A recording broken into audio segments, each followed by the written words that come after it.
I was standing in front of my son's grave when I heard it. A child's laughter. Then I saw him. The same eyes, the same smile, clutching the same bear I'd given my boy decades ago. And his mother. The moment she saw me, her face went pale. She grabbed him like I was danger itself. Who was she running from? Why had she been hiding? And why did that little boy call my son Papa? I thought I'd come to grieve. Instead, I walked straight into a secret. Turns out, the real story was just beginning. Before we continue, please leave a comment telling us where you're watching from, and subscribe to Never Too Old channel. We're creating a community of incredible people who know that our best chapters can happen at any age. Now, back to the story. 4 years to the day, and the wound still felt fresh. The cemetery's iron gates creaked shut behind me as I nodded to the groundskeeper. He knew me by now. Every Thursday at 10, rain or shine, the Vance family plot sprawled across the eastern corner. Generations of my family resting under identical gray stones. My heels clicked against the path as dark clouds gathered overhead. The weatherman had promised rain by noon. I'd make this quick.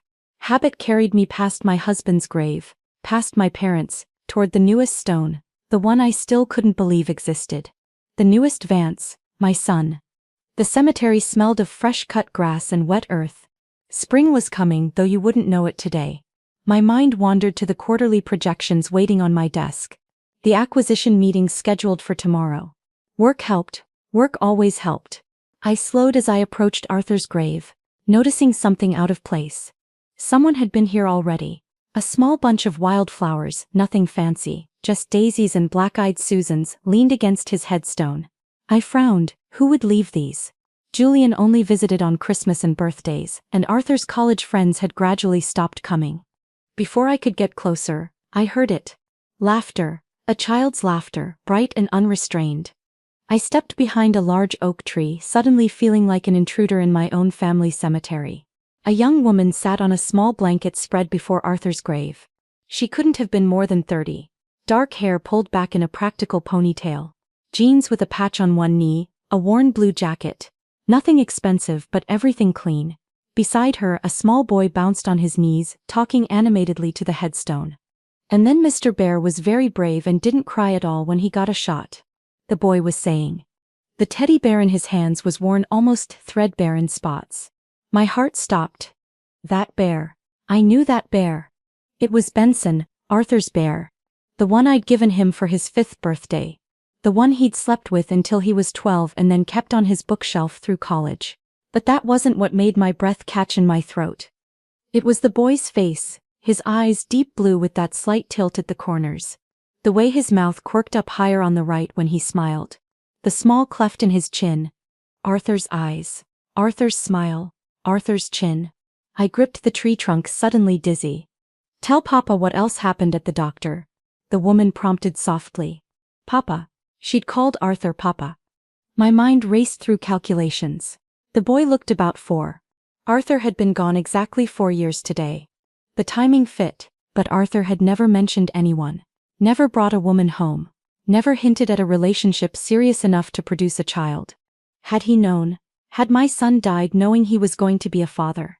The boy was making the bear dance now along the edge of the headstone. Completely at ease with the marble marker. This wasn't their first visit. Leo, careful with Benson, the woman said, confirming my suspicion about the bear. Remember, he's very old and special. Leo. The boy's name was Leo. I watched them for another minute, trying to steady my breathing. The woman was gentle with him, attentive. She looked tired in a bone-deep way I recognized from raising 2 boys while running a company. She brushed the boy's hair back exactly the way Arthur used to brush his own. From his forehead. I stepped out from behind the tree. My movement caught the woman's attention immediately. Her head snapped up, eyes widening with unmistakable recognition. She knew who I was. Hi, Leo said brightly, oblivious to the sudden tension. This is my papa. He patted the headstone like it was a person. The woman had gone very still. One hand reached out instinctively, pulling the boy a few inches closer to her. Who are you? I asked, my voice steadier than I felt. She swallowed, her eyes darting to the cemetery entrance as if measuring the distance. That boy, I said, my gaze fixed on Leo. He has my son's eyes. The child looked between us, confused but still smiling. He clutched Benson tighter. "I'm sorry," the woman whispered, "we should go." Her hands trembled as she started gathering their things. A small container of apple slices, a juice box, the blanket's corner. "That's Benson," I said, pointing to the teddy bear. "Arthur's bear. I gave it to him when he was 5. The ear got torn when he tried to save it from our old dog." Leo looked down at the bear in surprise, then back at me with wonder. "You knew Benson when he was new?" "I did," I said, taking another step closer. "And I knew your papa." The woman was on her feet now. Blanket hastily folded. Backpack slung over one shoulder. "Please," I said, "don't go." "What's your name?" "Elena," she said after a pause. "Elena Garcia." She looked like she regretted the admission instantly. "And you knew my son?" It wasn't a question, but she nodded anyway. Her hand firmly gripping Leo's shoulder now. "We need to talk, Elena." "I can't," her voice cracked. "I'm sorry, Mrs. Vance, we have to go." "Are you his mother?" I asked, though the answer was obvious. "Yes." There was steel in her voice now. Something protective and fierce. "And Arthur?" "Yes." "Why didn't you come before? Why didn't you tell me?" 4 years of missed birthdays, first words, first steps. 4 years I hadn't known my grandson existed. Fear flashed across her face. "I should never have come here. It was selfish. But Leo asks about his father and I wanted him to have some connection." "Please," I said, reaching into my purse for a business card. "Take this. Call me, whatever you need." "We don't need anything." She was backing away now, pulling Leo with her. The boy looked confused, still clutching Benson. "Mama, can't we finish our picnic?" "Not today, buddy, we have to go now." But I didn't finish telling Papa about the doctor. "Another time, Leo." She was practically dragging him now. "Wait," I called, "please." But they were hurrying down the path, Elena's face set with determination, Leo looking back over his shoulder. "Bye, lady," he called, waving Benson's paw at me. I stood rooted to the spot, watching them disappear through the cemetery gates. My grandson, Arthur's son. The teddy bear I'd bought nearly 30 years ago. My driver appeared at my side. "Everything all right, Mrs. Vance?" I didn't answer immediately. I stared at the small bunch of wild flowers propped against the headstone, then at my own white roses, still clutched in my hand. "Yes, Thomas," I said finally, "take me back to the office." As we walked toward the car, I knelt and placed my roses beside the wildflowers. My fingers traced Arthur's name carved in cold marble. "You had a son," I whispered. "He has your eyes and your bear." My throat tightened. "Why didn't you tell me? And why is she so afraid?" The stone offered no answers, but for the first time in 4 years, I felt something beyond grief. Something with teeth and purpose. I stood, brushing dirt from my knees. "I'll find out what happened," I promised. "I'll take care of your boy." As I walked back to the car, the first raindrops began to fall. But my mind was clear. I had calls to make, people to hire, questions that needed answers. Arthur had a son, I had a grandson. And someone had kept us apart for 4 years. I barely remember the drive home from the cemetery. My mind kept replaying the image of that little boy with Arthur's eyes, clutching the same bear I'd bought decades ago. My grandson. The word felt foreign, impossible. Thomas opened the car door when we reached the house. His face carefully neutral. He'd worked for me long enough to know when not to ask questions. "Will you be needing anything else, Mrs. Vance?" "No thank you, I'll be in my study." The house felt too quiet as I walked through the foyer. It had felt that way for 4 years. I headed straight to my study, the one room that still felt like mine alone. Mahogany panels lined the walls, warmed by the afternoon light filtering through tall windows overlooking the garden. Arthur's Harvard diploma still hung beside the fireplace. I hadn't been able to move it. I hung my coat on the rack, poured 2 fingers of scotch from the crystal decanter, and sat at my desk.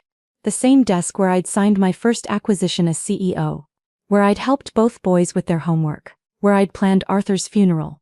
My hand found the silver frame on the corner of my desk. Arthur at his 30th birthday, laughing. His last birthday. This couldn't wait. I picked up the phone and dialed a number I knew by heart. Frank Delaney answered on the second ring. "Delaney." "Frank, it's Amelia Vance." "Mrs. Vance, what can I do for you?" His voice warmed slightly. We'd known each other 20 years. He'd vetted merger partners, handled internal theft cases, managed sensitive PR nightmares. I need your help with something personal, completely confidential. Of course. I took a sip of scotch. There's a woman named Elena Garcia. She has a 4-year-old son named Leo. The words still felt surreal. I believe the boy is Arthur's son. Silence on the line. Frank knew what this meant. I need you to verify everything. Where she lives, her work, her background. Most importantly, whether they're safe. Do you suspect they're in danger? I don't know. She seemed frightened when she saw me. Not guilty, frightened. What exactly do you need to know? Everything, I said, but be discreet. If she is Arthur, if that boy is my grandson, I don't want to scare her off again. I understand, I'll start immediately. The study door opened and Julian appeared. I hadn't heard him come in. Frank, I need to go. Call me as soon as you have anything. I hung up, composing my face. Julian looked like he'd just stepped out of a board meeting. Tailored suit perfectly pressed, his dark hair neatly combed. He'd grown more polished since taking over Arthur's responsibilities. More like his brother in some ways, though he'd hate to hear that comparison. Mother, I thought I'd check on you. He kissed my cheek. Difficult day, I imagine. I nodded. The anniversary is never easy. He settled into the leather chair across from my desk, unbuttoning his jacket with practiced ease. How was the cemetery? Something made me hesitate. Julian and I had grown closer since Arthur's death, necessarily so. He'd stepped up admirably at the company. But this felt too raw, too fragile to share. Yet I found myself wanting to gauge his reaction. I met someone there, I said carefully. A young woman and her son, visiting Arthur's grave. Julian's eyebrows rose. At our family cemetery? That's unusual. The boy is 4 years old, I said, watching his face. He looks exactly like Arthur. Julian went very still. What do you mean? I mean he has Arthur's eyes, Arthur's smile. He was even holding Benson. Benson. Arthur's old bear? Julian's surprise seemed genuine. That's quite a coincidence. It's not a coincidence, Julian. The woman Elena confirmed it. The boy is Arthur's son. Julian leaned forward, his expression shifting to concern. Mother, that seems convenient, doesn't it? A woman and child appearing 4 years later at the cemetery. She wasn't appearing. They were already there when I arrived. Even so, Julian's voice softened. A woman claiming her child belongs to a wealthy deceased man? It's a classic gold digger scheme. The word stung. You didn't see him, Julian. He's Arthur's spitting image. Mother, he reached across the desk for my hand. I know your heart. I know how much you miss Arthur.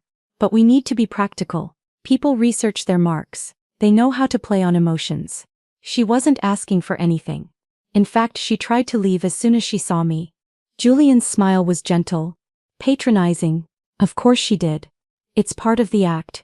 Make you chase her, make you feel like you're the one pursuing the connection. I pulled my hand away. I've hired Frank to look into her background. Something flashed in Julian's eyes. Concern? Annoyance? It was gone before I could identify it. That's a good first step, he said smoothly. But please let me handle this. I'll protect you from being hurt again. You've been through enough. I appreciate your concern, Julian, but I want to see Frank's report first. He stood, buttoning his jacket. Just promise me you won't contact her until we know more. People like this, they're professionals at emotional manipulation. I'll wait for Frank's report, I repeated. After Julian left, I sat in the quiet of my study, wondering why his concern felt off-key somehow, like a piano slightly out of tune. A week passed. I tried to focus on work, but my thoughts kept drifting to Leo. Did he like dinosaurs like Arthur had? Was he afraid of thunderstorms? Did he know anything about his father beyond a cold headstone and stories? Frank called on Thursday morning. I have preliminary information. Can I come by this afternoon? He arrived at 2, manila folder tucked under his arm. I led him to my study and closed the door. What did you find? Frank opened his folder. Elena Garcia, 29, single mother living in an apartment in Parkside. Not the best neighborhood, not the worst. She works 2 jobs, junior draftsperson at Manning Architectural during the day, waitress at Rosario's on weekends. She's an architect? Something about that felt right. Arthur had always appreciated design. Not fully licensed. She was in graduate school but dropped out 4 years ago, right around the time your son died. She has significant student loan debt. I nodded. Go on. No criminal record. Her current landlord speaks highly of her, says she's quiet and always pays on time, even if occasionally late. The boy, Leo, attends Little Sprouts daycare while she's at work. And Frank hesitated. There are some flags. She was evicted from her previous apartment 4 years ago. There's a gap in employment around that time. And she had some medical bills go to collection after the boy was born. She was pregnant and alone, I said quietly. There's something else. Frank handed me several photographs. The boy at the playground near their apartment. My breath caught. In the first photo, Leo was coming down a slide, arms raised, face alight with joy. It could have been Arthur at that age. The same cowlick in his hair, the same dimple when he smiled. The resemblance is, it's him, I whispered. It's Arthur. The study door opened. Julian stood there, his timing too perfect to be coincidence. I thought I heard voices. His eyes flicked to Frank, then the photos in my hand. The investigator's report? Frank looked to me. I nodded slightly. I was just leaving. Frank gathered his things. I'll continue looking into the matters we discussed, Mrs. Vance. After he left, Julian settled into the chair across from me. So, what did he find? I shared the basics, watching Julian's reactions carefully. 2 jobs, student loans, an eviction, collection notices. Julian ticked off on his fingers. See, mother? A pattern of financial desperation. She's looking for a lifeline. She's a single mother working 2 jobs to support her son. I countered. Or she's setting the stage. Create sympathy, then make her move. Julian's voice was reasonable, concerned. If she's struggling so badly, why not approach us sooner? Why wait 4 years? The question nagged at me too. I think we should offer her a one-time payment. Julian continued, enough to help with the boy but with an agreement to stay away. Trust me, bringing them into our lives will only lead to heartbreak. He left with a parting shot that lingered uncomfortably. I'll look into her background a bit more deeply. There's always more to these stories. Alone again, I spread the photos across my desk. In one, Leo was laughing, head thrown back, eyes crinkled at the corners. Exactly like Arthur when he found something truly funny. I remembered him at 6, laughing that same way when his father chased him around the pool. Julian's warnings rattled in my head. She's desperate. It's a scam. Protect yourself. But something wasn't adding up. If Elena wanted money, why run from me at the cemetery? Why 4 years of silence? And that fear in her eyes. That wasn't the look of someone executing a con. That was genuine terror. I'd been letting Julian make too many decisions since Arthur died. It was easier that way in my grief. But this was different. This was my grandson. I slipped Leo's photo into my desk drawer, separate from Frank's report. Then I picked up the phone again. It was time to trust my own instincts. I had the driver drop me a block away. The apartment building matched Frank's description. A faded brick structure with window air conditioning units dotting its facade like afterthoughts. The security door hung askew on its hinges, locked but easily pushed open. Inside, the hallway smelled of curry and cleaning products. The carpet worn to threads in the center. Apartment 412. I took a deep breath before knocking.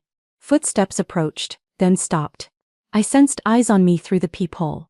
A long pause followed before the door opened just enough to reveal Elena Garcia. Her eyes wide with surprise. Mrs. Vance. Her voice barely audible. How did you find me? I needed to speak with you, I said, ignoring her question. May I come in? She glanced nervously down the hallway, then back at me. Leo is napping. I'll be quiet. After a moment's hesitation, she stepped back, opening the door just enough for me to enter. The apartment was small but meticulously clean. A sofa with a carefully patched armrest faced a small television. Bookshelves made from milk crates lined one wall, holding a modest collection of children's books and architectural texts. Crayon drawings were taped to the refrigerator, bright splashes of color against the aged appliance. It's not much, Elena said, folding her arms defensively. It's a home, I replied, noticing how she relaxed slightly at that. A pile of mail sat on the counter. On top was an envelope with bold red lettering. Final notice. Mama? A sleepy voice called from the hallway. Leo appeared, rubbing his eyes, Benson the bear tucked under one arm. His face brightened when he saw me. It's the lady from Papa's Stone. Hello, Leo, I said, my voice softer than I'd intended. Are you here to see Benson again? He held up the bear. I would love to. While Leo retrieved his treasured possessions to show me, Elena moved nervously around the kitchen, filling a sippy cup with juice. I noticed her hands trembling slightly. Leo, honey, why don't you show Mrs. Vance your drawings while I make us some tea? As Leo spread his artwork on the coffee table, I noticed his breath catching oddly. He stopped mid-sentence, a slight wheeze audible. Elena was beside him instantly. Do you need your medicine, sweetheart? He nodded, the wheezing more pronounced. She retrieved an inhaler from a drawer, helping him take 2 puffs. Slow breaths, remember? I watched as she rubbed his back, her expertise born of practice. The way she counted his breaths, the way she kept her own fear hidden from him. When Leo's breathing normalized, she sent him to get his favorite book. As soon as he was out of earshot, she turned to me. I'm sorry about that. His asthma acts up sometimes with excitement. Does he need to see a doctor? She looked away. We had a checkup last month. The specialist wants to try a different medication, but, she hesitated, our insurance has a high deductible. The apartment suddenly felt very small. I thought of my temperature-controlled mansion with its unused bedrooms and manicured grounds. The contrast was physically painful. Leo returned with his book, breathing better but still flushed. He climbed onto the sofa beside me, already comfortable in that way children have of accepting new people. Would you like me to read to you? I asked. He nodded, settling against the cushions with Benson. While I read, Elena disappeared into the kitchen. I heard the quiet click of a pill bottle. Saw her quickly swallow something with water. Stress medication perhaps, or something for pain she was ignoring. After the story, Leo went to play with his toys, giving us a moment to talk. I noticed another envelope on the counter, from the electric company. The corner was torn, revealing a disconnection warning. Elena, I began carefully. I want to understand what happened between you and Arthur. Her eyes darted to Leo, ensuring he was out of earshot. We met at a charity event. I was working as a server while in graduate school. He kept coming back to my station, asking questions about my studies. A ghost of a smile touched her lips. He was so easy to talk to, not what I expected from someone like him. And you fell in love. She nodded. He wanted to tell everyone about us, but the timing was never right. There were company issues, family matters. Then he found out I was pregnant. Her voice broke slightly. He was so happy. He said it was time to introduce me properly. He had a plan. But he died before he could. Yes, the word barely audible. Why didn't you come to me after? I asked, the question that had burned in me since the cemetery. Fear flashed across her face. I tried once, early on. I went to the funeral home but couldn't make myself go in. Everyone was there, all these important people, and I was nobody. It wasn't the whole truth. I could see it in her eyes, the way they flickered away from mine. There was something else, something she wasn't saying. And now I asked, what's changed? She gestured helplessly at the apartment. Everything and nothing. Leo asks about his father constantly. I wanted him to feel some connection. A small coughing fit from Leo interrupted us. Elena watched him with the hyper-vigilance of a mother who couldn't afford to miss any warning sign. The air quality in this building isn't good for his asthma, she said quietly. But moving somewhere better. I have a proposal, I said, cutting through the unspoken financial impossibility. My estate has a guest house, 2 bedrooms, its own kitchen, clean air, a yard for Leo to play in. Elena stiffened. Mrs. Vance, I don't want your money. I'm not offering money. I'm offering sanctuary, a safe place for my grandson. I can't accept charity. It's not charity, Elena. It's family. I leaned forward. I don't know the whole story yet, but I know that boy is my grandson. He has Arthur's eyes, his laugh. He's carrying Benson, for God's sake. Leo ran over, interrupting us again. Mama, Benson is hungry. In a minute, sweetheart, Elena said, her mind clearly racing. Would there be grass? Leo asked suddenly, looking at me. For Benson to play on? Leo, Elena cautioned. Yes, I told him. There's a big yard with trees to climb and grass to run on. His eyes widened. Can we go there, Mama, please? Elena looked at her son, then at the eviction notice on the counter. The inhaler on the table. I could see the calculation in her eyes, weighing fears against needs. I don't know what happened after Arthur died, I said quietly. But I can see you're afraid of something, someone maybe. She tensed, confirming my suspicion. This is my home, my property, I continued. My grandson will be safe there, I will personally ensure it. Leo coughed again, the sound rattling in his small chest. We can try it, Elena said finally, for Leo's sake. The move happened quickly. Elena and Leo's possessions filled only the trunk of my car. Leo chattered excitedly the whole drive, pointing at things through the window. Elena sat silent beside him, her hands tightly clasped in her lap. When we passed through the gates of the estate, I heard her soft intake of breath. The main house came into view first. 3 stories of stone and dignity. I directed Thomas toward the guest house, a cottage nestled among oak trees at the edge of the garden. This is where we'll live. Leo pressed his face against the window, eyes wide. The guest house had been closed since my mother-in-law passed 15 years ago. I'd had it cleaned and prepared as soon as I made my decision. It was simple but charming, with large windows and a small front porch. Inside, Elena moved from room to room as if in a dream. The fully stocked refrigerator. The small second bedroom set up for Leo with colorful bedding and a bookshelf of children's classics. The bathroom with its deep tub and cabinet of toiletries. This is too much, she whispered. Look, Mama, Leo called from the second bedroom. A desk for you, with pencils for making buildings.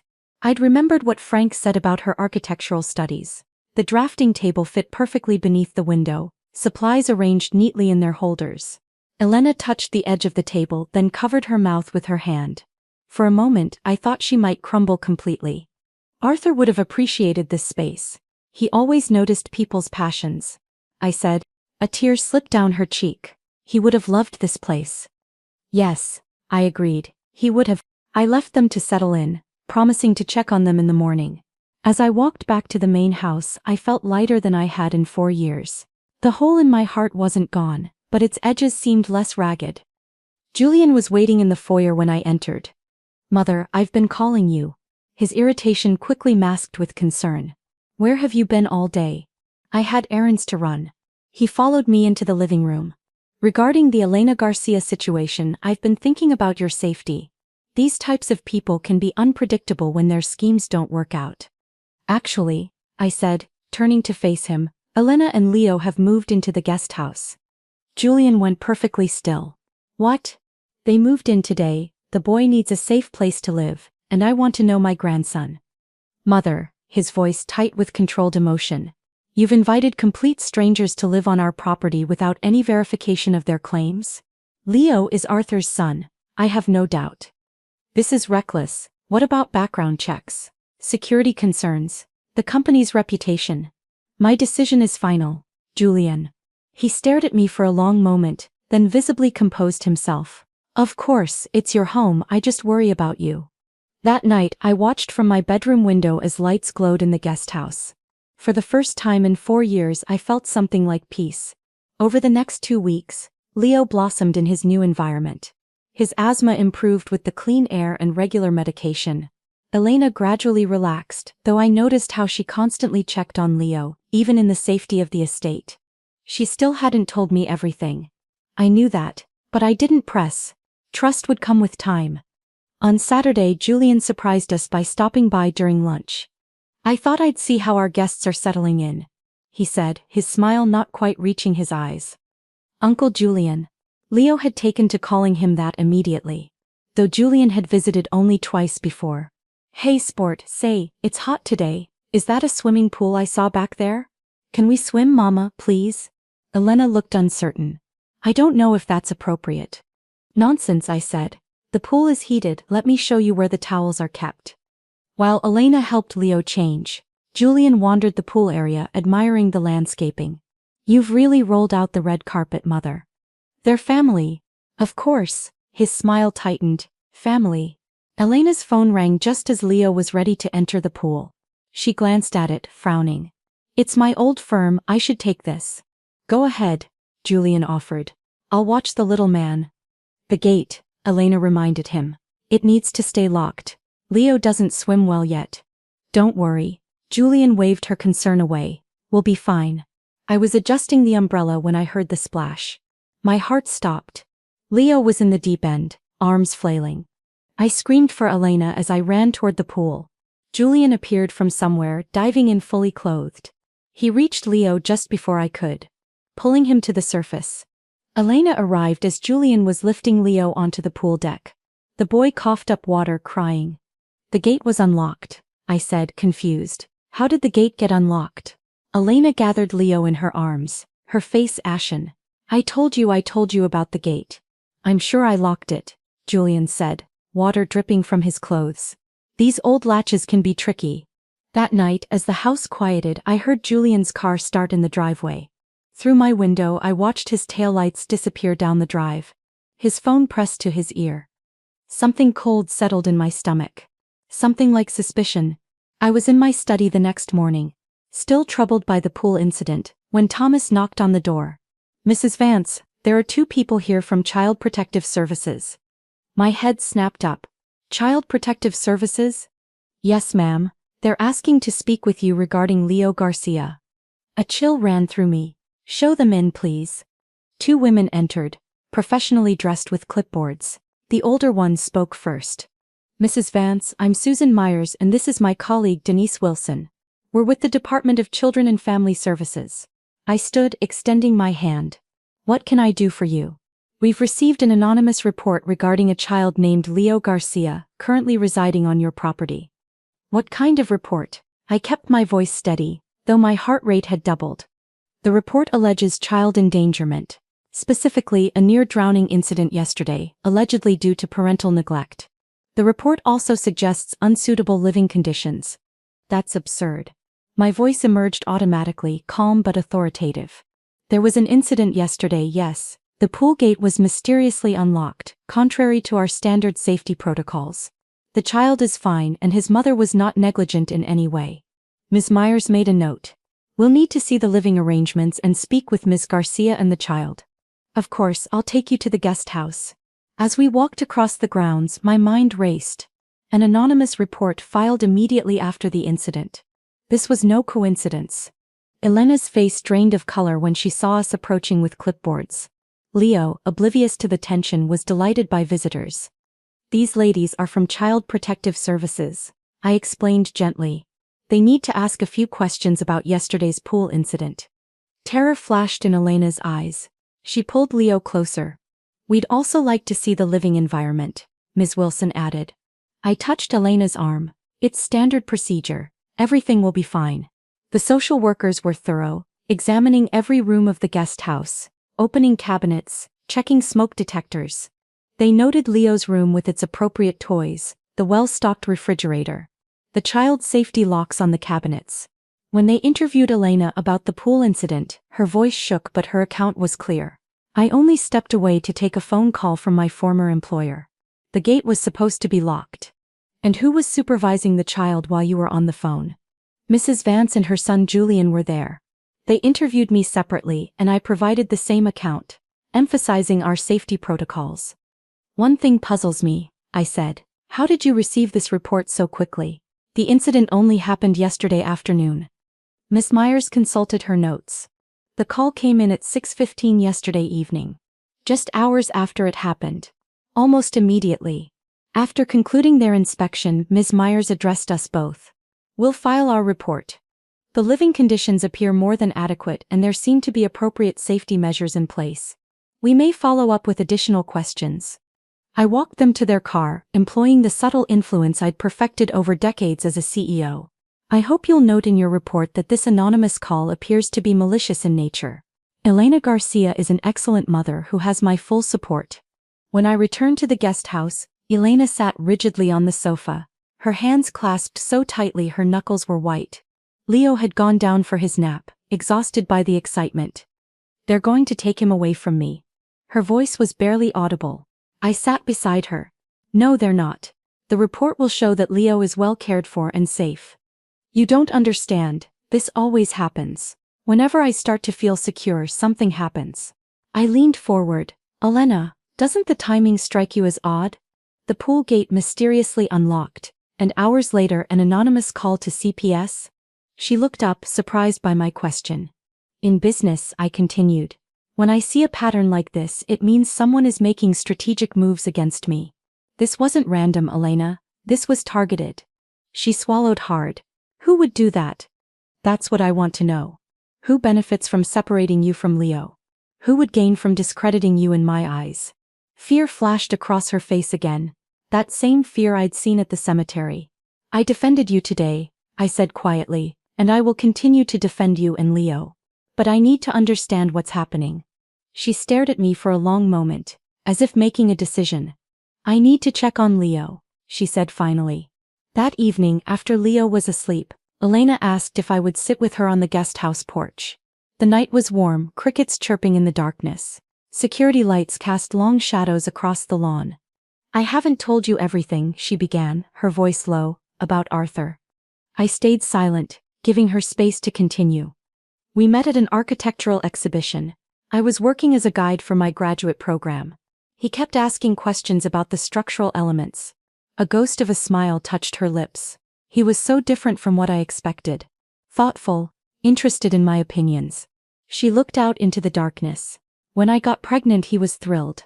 He wanted to do everything right. He said it was time to introduce me to you properly. But something changed. I prompted gently. Elena nodded. Arthur found something at the company. Financial irregularities, he called them. He started working late, going through records. He found shell companies, money being moved around. My chest tightened. The company, of course it would be about the company. The night before he died, he came to my apartment very late. He was pale, shaken. He said he'd discovered who was behind the embezzlement. Her voice broke. He was going to confront them after gathering more evidence. But first he made me promise something. She turned to face me directly. He said, if anything happens to me, it was not an accident. Take our child and run. Don't trust anyone, especially not Julian. The world tilted beneath me. Julian, my surviving son, Arthur's brother. The car accident was the next day, Elena continued. I was terrified. I packed what I could carry and ran. I changed apartments 4 times in the first year. I only felt safe at the cemetery because Julian never went there. I gripped the porch railing, steadying myself. You're saying Julian killed Arthur? I'm saying Arthur believed Julian might harm him, and then Arthur died. The pieces aligned with terrible clarity. Julian's insistence on handling the Elena situation. His immediate distrust. The mysterious unlocked pool gate when he was present. The conveniently timed CPS call. Why tell me now? I asked. Because you defended me today, and because I'm tired of running. Her eyes met mine, and because Leo deserves to know his grandmother. Inside the main house, I moved on autopilot to my study. I needed to think, to plan. If Julian had killed Arthur, if he was still actively trying to separate me from Elena and Leo, then they were all in danger. I picked up the phone and dialed Frank Delaney's number, not caring that it was nearly midnight. I need you to investigate my son Julian, I said when he answered, skipping any greeting. A pause. Mrs. Vance? Find the source of that CPS call today. Find Julian's connection to shell companies. Arthur might have been investigating 4 years ago. I took a deep breath, and I want his exact movements on the day Arthur died. Mrs. Vance, this is unusual. I'm aware. I'll need details about the companies Arthur was looking into. I don't have them, I admitted, but Arthur might have left something. After hanging up, I went to Arthur's old office down the hall. I'd preserved it exactly as he'd left it, part shrine, part inability to let go. Now I searched it with new purpose, looking for any notes he might have left about his suspicions. His desk drawers contained the expected items. Pens, notepads, business cards, nothing about shell companies or embezzlement. Of course not. Arthur wouldn't leave evidence in the open if he suspected Julian. I sat in his chair, trying to think like my son. Where would he hide something he didn't want Julian to find? Somewhere only I might look. I ran my hand along the underside of the desk, checked the backs of drawers, looked behind pictures. Nothing. Then I noticed the bottom drawer of the desk didn't close completely flush. I pulled it out fully, examining it more carefully. The back panel seemed shallower than it should be. I pressed on it, feeling a slight give. My fingers found the edge, and the false bottom popped up. Inside was a USB drive. When I plugged it into Arthur's computer, a password prompt appeared. I tried his birthday, his college ID number. Combinations of family names. Nothing worked. 3 days later, Frank arrived with his report. His face was grim as he laid out the evidence. The CPS call came from a burner phone, but we traced the location to a coffee shop near the office of Julian's personal assistant Meredith Cooper.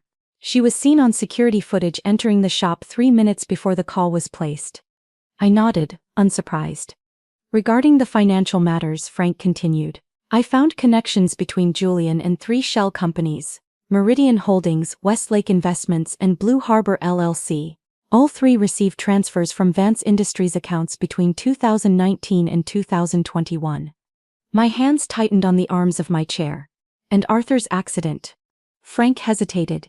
Julian was supposed to be at a lunch meeting with the CFO that day, but he canceled last minute.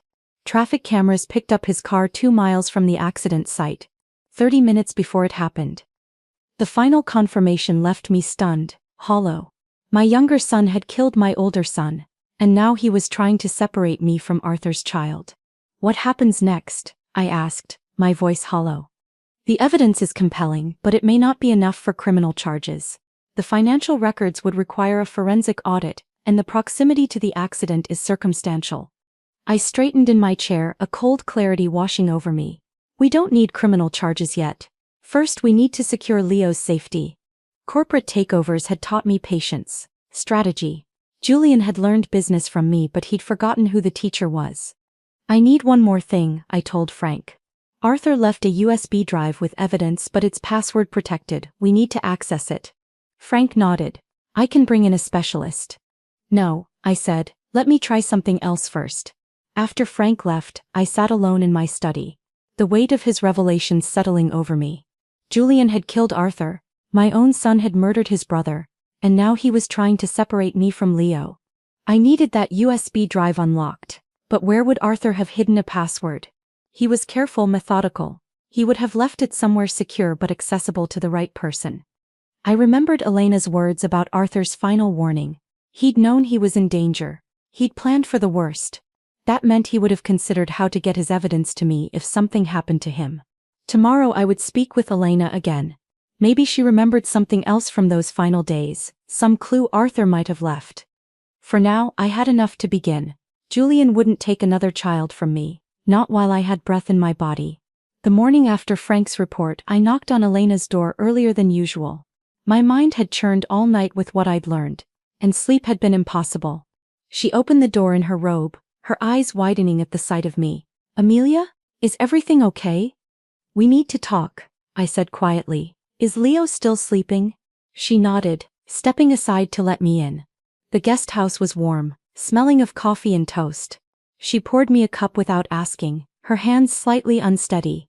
You're scaring me, she said, sitting across from me at the small kitchen table. I'm sorry, that's not my intention. I wrapped my hands around the mug, grateful for its warmth. I need to ask you something specific about Arthur. About the last time you saw him. Her face tightened. Why? Because I found a USB drive hidden in his desk. It's password protected and I think it contains evidence against Julian. I kept my voice low, mindful of the sleeping child down the hall. I need to know if Arthur said anything at all, that might help me access it.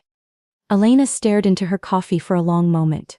When she looked up, her eyes were haunted. He came to my apartment very late.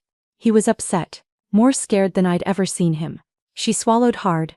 He told me he'd discovered who was behind the embezzlement. That it was Julian. He said he was going to confront him after gathering more evidence. I nodded, encouraging her to continue. Before he left, he gave me Benson, that old bear of his. He'd been keeping it for when the baby was born. Her voice softened. He said, if anything happens to me, remember our promise is kept in Benson. He'll protect you both. Our promise is kept in Benson, I repeated slowly. What did you think he meant? I thought he was being sentimental. That he wanted Leo to have something of his for comfort. She looked away. The next day, when I heard about the accident, I ran. I took very little, but I made sure I had Benson. Before I could respond, we heard the patter of little feet. Leo appeared in the doorway, hair tousled from sleep, clutching the very bear we'd been discussing. Grandma! His face lit up when he saw me and my heart contracted painfully. He climbed onto my lap without hesitation, Benson dangling from one hand. Good morning, sweetheart, I said, dropping a kiss on his head. Elena watched us with an unreadable expression. Leo, why don't you go wash your face and hands? Then we can have breakfast. He nodded and slid off my lap, still holding the bear. Can I see Benson for a moment? I asked gently. Leo hesitated, then handed over his treasure. Be careful with his ear, he said seriously. Mommy says it's special. My eyes met Elena's over his head. I'll be very careful, I promised. As Leo padded to the bathroom, I examined the worn bear more carefully. It was well loved, its blue fur matted in places. One ear was slightly darker than the other, repaired at some point. What's the story with the ear? I asked Elena. She nodded slowly. Arthur repaired it himself before. Her voice caught. Before the accident. When I was still pregnant. He was very particular about it. Said it needed to be done just right. I turned the bear over in my hands, my fingers exploring the repaired ear. The stitching was different, almost invisible unless you were looking for it. Behind the ear I felt something unusual. A slight firmness where there should have been only stuffing. There's something here, I murmured, examining the area more closely. A small hidden pocket had been sewn shut with careful stitches, using thread that nearly matched the bear's fur. Elena leaned forward, her eyes wide. What is it? Carefully I worked at the stitching until the pocket opened. Inside was a small folded piece of paper. I extracted it gently and unfolded it to reveal a string of characters, letters, numbers and symbols. Just like a password. Elena stared at it, then at the bear. All this time, she whispered. I thought he meant the bear would comfort Leo, that it was about emotional protection. He was being literal. I said softly. This is the password to the drive. Leo returned and I handed Benson back to him with a smile. Thank you for letting me see him. I said. You take very good care of him. After breakfast I returned to my study, the paper clutched in my hand. My fingers trembled slightly as I typed the string of characters into the password prompt on Arthur's USB drive. The drive unlocked, revealing dozens of meticulously organized files. Financial records. Email screenshots. Meeting notes. Arthur had documented everything with the thoroughness that had always characterized his work. And there, at the root of the drive, was a file labeled simply Mom. I clicked it open to find a letter. Mom. If you're reading this, something has happened to me. I'm sorry for the secrecy, but I needed to be certain before bringing this to you. Julian has been systematically embezzling from the company for years. I've documented the shell companies, the transfers, everything you need in these files. It started small but has grown into millions. When I confronted him privately last week, he laughed it off.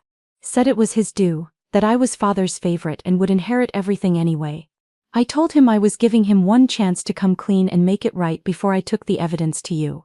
He became enraged, threatened me, said I'd regret it if I didn't mind my own business. I'm meeting with him again tomorrow with the full evidence. I hope he'll see reason. If not, I'll have no choice but to bring this to you and the board. If something happens to me, please protect Elena and my child. I've told her to run if anything goes wrong, and I've hidden this password where only you might eventually find it. I'm sorry for everything this will put you through. Know that I only wanted to protect what you and Dad built. I love you. Arthur. I sat back, tears blurring my vision. My son's words from beyond the grave confirmed what I'd already pieced together. Julian had killed his brother over money and position. And now he was trying to eliminate any connection I might have to Arthur's child. The grief that washed over me was quickly replaced by cold, clear purpose. I had failed one son. I would not fail the other. 3 days later, I sat at the head of the boardroom table, watching as the members of Vance Industries board filed in. Each nodded respectfully as they took their seats. Last to arrive was Julian, impeccably dressed as always, his smile confident as he greeted his colleagues. Thank you all for coming on such short notice, I began once everyone was seated. As the notice indicated, today's meeting concerns succession planning for Vance Industries. Julian leaned forward slightly, his eagerness barely disguised. For years he'd been positioning himself for this moment. Before we discuss the future leadership of this company, I continued, there are some financial irregularities that have come to my attention that the board needs to be aware of. Julian's smile faltered slightly. Mother, perhaps we should discuss this privately first. I'm afraid this concerns the entire board, I replied, nodding to my assistant who began distributing folders marked confidential. As the board members opened their folders, I triggered the presentation on the large screens around the room. Financial records appeared, with key transfers highlighted. These documents show systematic transfers from company accounts to 3 shell companies: Meridian Holdings, Westlake Investments, and Blue Harbor LLC. My voice remained steady, professional. Over 4 years, these transfers total $17 million. The room had gone deadly quiet. Julian's face had drained of color. Further investigation has revealed that all 3 shell companies trace back to one individual. I clicked to the next slide, showing the ownership documents. Julian Vance. This is preposterous, Julian sputtered, rising to his feet. These are legitimate business entities, strategic partnerships. The documentation says otherwise, I replied calmly. But there's more. I detailed the harassment of Elena, the connection between Julian's assistant and the CPS call, the evidence placing Julian near Arthur's accident. With each revelation, Julian's composure crumbled further. And finally, I said, I have a recording I believe the board should hear. I connected Arthur's USB drive to the system. The room fell silent as Arthur's voice filled the space, methodically outlining what he'd discovered about Julian's embezzlement. He described his initial confrontation with Julian, the threats, his fear that Julian might take drastic action. Julian's face contorted with rage. Turn it off, he hissed. Turn it off. When the recording ended, Julian lunged toward me, his charm completely evaporated. He had everything, he shouted. The golden boy, father's favorite, your favorite. It was my turn. The board members recoiled in shock.